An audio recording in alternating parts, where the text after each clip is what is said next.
Alright, welcome back to my YouTube channel. I'm on this vlog. Ito, pag-usapan na muli natin mga kaibigan, itong tago ng tago. Wanted sa batas ng Amerika, wanted sa batas ng Pilipinas, patong-patong na warrant to arrest, subalit hindi ho ito mahuli. Itong tago ng tago na si Kibuloy.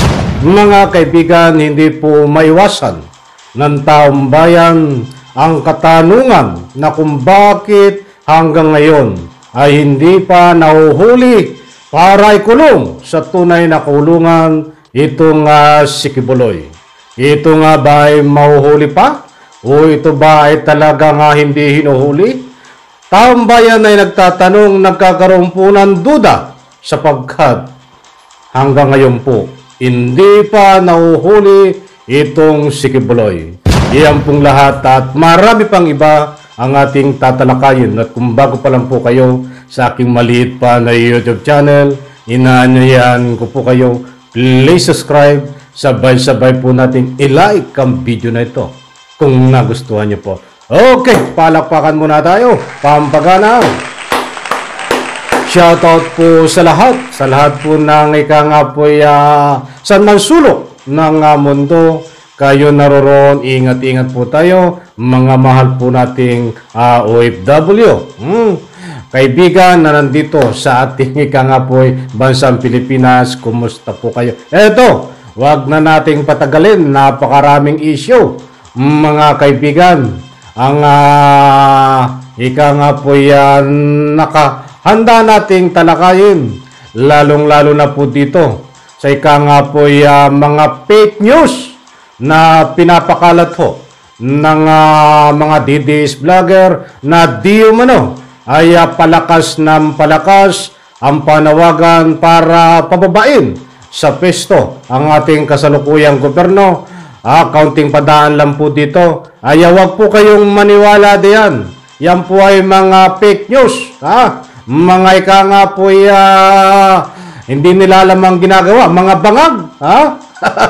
But bueno, hindi po yan ang ating bibigyan ng highlight. Pinadaan na lang po natin kaunti at abangan. At alam ko po ay mainit na tatalakayin dito pong mga fake news na ika nga po diyan sa Senado. At tungkol dito sa pinagbabawal na gamot at nagkaroon po ng leak dito po sa PDEA ay tatalakayan di umano sa Senado. Ang police story po niyan ay tatalakayan natin mamaya ho sa sunod natin vlog. Pinadaanan lang po natin ang kaunti. Ito po ang bigyan natin ng highlight. Ang katanungan na mahuhuli ba itong ika nga po'y madulas nang dahil sa proteksyon itong si Kibuloy.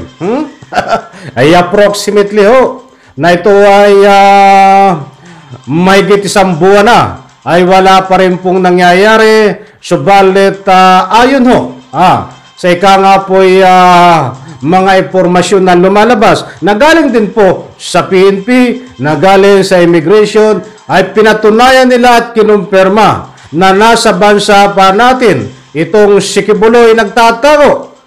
But doon sa kanyang pinagtataguan ay hindi po alam kung nasaan eksaktong lugar. Sinasabi ho ng dating Presidente Digong ay nandiyan sa Davao. Ika nga'y palipat-lipat ng bahay. Para nagtataguan lang. Huwag kayong maniwala kay Digong.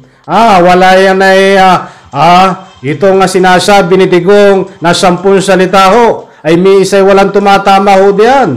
Nililigaw lang ang manguhuli. Sasabihin nasa Davao, itong ika nga po ang kanyang kaibigan na si Kibuloy, style lang po nila yan.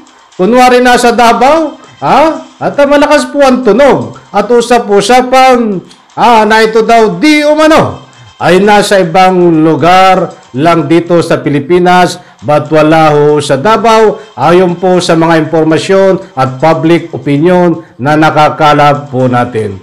Mga kaibigan na hindi naman po lingid sa inyong kalaman, kung magugunita po natin, itong Provincial Director na ika nga po diyan sa Davao. General. General pa ito. Si General Delbo. Kita nyo ho, ay lumalabas sa mga ika nga po social media at inamin nito si General Delbo. General ka pa naman. Nakikipag-party. Hindi nga nagdadaos ng kanyang kaarawan. Ito si General Delbo, mismo sa kanyang bahay, bagkus nagdaraos po siya ng kanyang birthday dito po sa compound ni Kibuloy dahil ka-birthday ni Kibuloy. Kaya't nandun po ang duda ng taong bayan na isa rin di umano na nagbibigay ng proteksyon nitong general na ito, General Delbo, dito kay Kibuloy.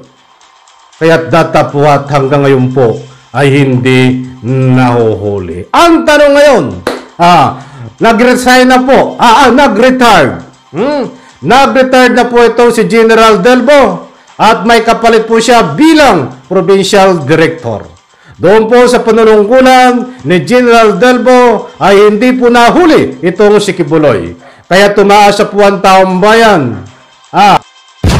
At yan nga mga kaibigan, sana ho, dito sa ika nga po bagong talaga na Provincial Director mga kaibigan ng Davao ay mapusasan, maiserve po ang warrant of arrest at mahuli itong si Kibuloy. Sapagkat marami na po ang naiinip dito. Taong bayan po ay naiinip, taong bayan ay naghihintay. Sapagkat gusto po nila mga kaibigan, hindi lang po ito pansariling interest. Gusto po nila, ito ay maging isang halimbawa na mahirap at mayaman ay pwede pong maaresto at pwedeng magbayad po ng anumang kasalanan, pwedeng litisin diyan po sa korte. Sapagkat napakalaki pong suntok nito. Kung hindi mo mahuhuli itong si Kibuloy sa pamamagitan ng kanyang mga proteksyon kaya hindi nahuhuli. Wala na pong, lalo pong mawawala ng tiwala ang taong bayan sa ating justice system, lalo pong napakawala ng tiwala ang taong bayan diyan po sa Senado, lalo pong wala ng tiwala ang taong bayan sa Republika ng Pilipinas. Mga kaibigan, dahil sumisimbolo po yan, napakalaking ebidensya, napakalaking simbolo. Itong tinatawag na ika nga po usapin na Kibuloy kung hindi po ito mahuhuli sa pamamagitan po ng proteksyon.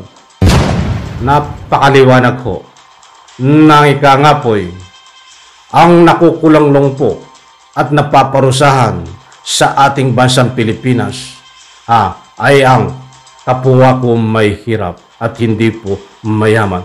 Kaya't nananawagan po tayo mga kaibigan, kung pwede lang ho, lalong-lalo na dito sa ating panibago na PNP chief, ay prioritize din naman nyo po ito. Mag-iisang buwan ka na ata diyan sa pisto, wala po kaming naririnig sa inyo na ika nga po yung mga speech sa social media, na ika nga po yan salitang Kibuloy na dapat mahuli. Pagkus taong bayan ho ang nagpupursige at gustong iparating sa inyo na kung pwede ay mahuli mo ito bago ka magretiro din. Bagong PNP chief. Dahil dalawa na po ang nagretiro dito.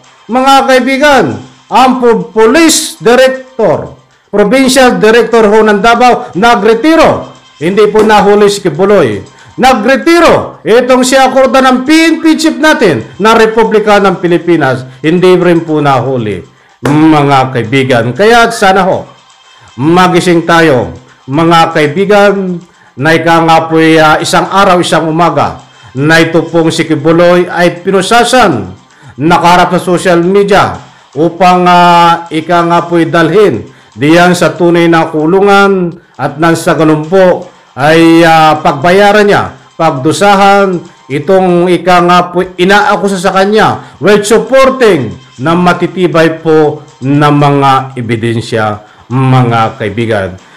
Sa lahat po ng aking mahal na mga taga-subaybay, dahil kalat na kalat to sa social media. Itong proteksyon. Marami di umanong proteksyon na binibigay dito kay Kibuloy dahil marami siyang limpak-limpak na pera. Naniniwala po ba kayo na nandahil sa proteksyon, itong si Kibuloy ay nakakalaya ngayon? Naniniwala po ba kayo na ito ay alam na ang pinagtataguan, but nandahil sa proteksyon ay hindi po hinuhuli? Ano man ang inyong reaksyon, public opinion, dito ho, tungkol sa paghuli kay Kibuloy, diyan po sa comment section. Huwag po kayong matakot. Huwag po kayong manghinayang, magbigay ng inyong public opinion. I-spread po natin yan, mga kaibigan, para maging kabahagi ko na po kayo dito po sa ating munting pagtatalakay. Okay, alright. Yan po muna ang latest update, mga kaibigan. At syempre, nagkaroon po din ng balita na ikakansela ang kanyang pasaporte. Alam niyo ho, kahit ano pang gawin ng mga cancel ng pasaporte, kahit ilang pang warrant of arrest ang ilabas dito, kung ito ho ay may proteksyon na binibigay ang kanyang mga kaibigan, mga politiko na kaibigan, ito po ay mahuhuli. Ba't matagal ho? Kaya mga kaibigan, panahon na po, kahit lang po sa comment section, ay magpaabot po kayo kung ano po ang inyong mga salubin dito sa proteksyon na binibigay kay Kibuloy. Abangan po mga kaibigan maya-maya sa next upload ko itong mainit na usapin tungkol dito sa mga binibintang sa ating Pangulong Bongbong Marcos. Tatalakayin po natin mga kaibigan niya na kukuha lang po tayo ng maiinit pa na latest dito. Naku, kabang-abango dito. Sapagkat fake news to eh. Fake news! Walang matibay na ebidensya at ang testigo dito na hinaharap nila. Ika nga po'y walang kredibilidad. Mga kaibigan, police story, kabang-abang ho. Mamaya dito sa aking next upload. Maraming salamat po at pagpalain po tayo lahat. Sabay-sabay po nating i-like ang video na ito. Bye-bye, palakpakan.